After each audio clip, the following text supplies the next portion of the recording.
So the three new trump cards? Have you been listening to my podcast? Because if you hadn't been, you wouldn't ask me this question. In my opinion, it's a pipe dream. I don't believe it's ever going to happen. The platinum card needs Congress. Congress are never going to pass something like this. It doesn't make financial sense. It's 290 days for 5 million when you're not going to be taxed on worldwide income, no path to citizenship.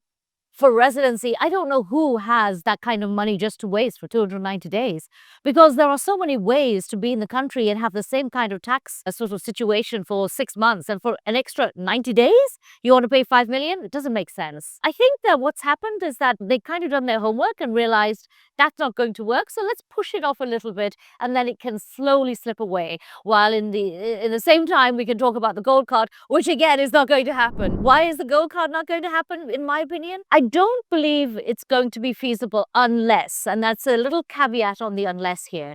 First of all, the Trump administration has put the visa for the gold card in the category called EB1 and EB2. These are employment-based visas. For a lot of people, for the Chinese, for the Indians, that category is not valid because there's already a backlog in those categories. So unless there's going to be some kind of carve out for visas for these countries, it doesn't make sense.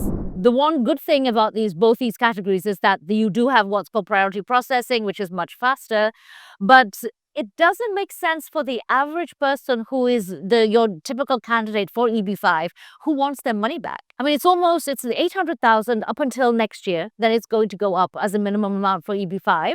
And there's a chance for you to get your money back with interest. And the vast majority of projects do give you your money back with interest. Your gold card is just a contribution. Saying that, we've had a lot of people who have said, I am considering going for the gold card because they think it's going to be straight. The one issue that has been happening under this administration is that there's problems, a lot of problems with the current applications going through. EB5 by law will increase in 2027. By law, the current amount is only grandfathered up to September of 2026. So yeah, there is going to be a bit of a rush next year as people try to jump into EB5 at the 800,000 level. It will go up a specific amount to go in line with inflation, and I believe it will be the minimum amount will be about $1 million. So it's a good 200 to 300,000 more. We have discussed this at length. I mean, yes, the executive branch, which the president runs, can influence immigration policy. However, legislation has to go through Congress. And so, for example, with the gold cards, you can't just hand out gold cards. You have to go through some kind of vetting. And the vetting at the moment for source of funds is pretty stringent.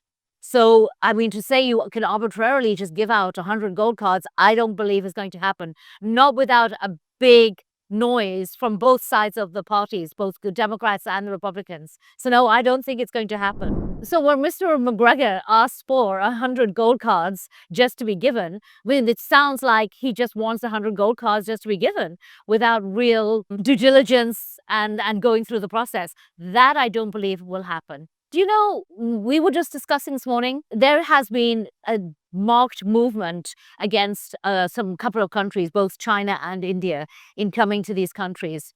In the US, the H1B, which is primarily India, there's a big no-no of the amount of H1Bs going out there. I think the curtailing of the H1Bs is a message that we've had, that the US have quite enough. And today we heard from Keir Starmer, first thing he said when he went to India was like, no to any special relationships or special visas for Indians. So I do think this is going to be an issue moving forward. But H1Bs is definitely a big issue in the US right now.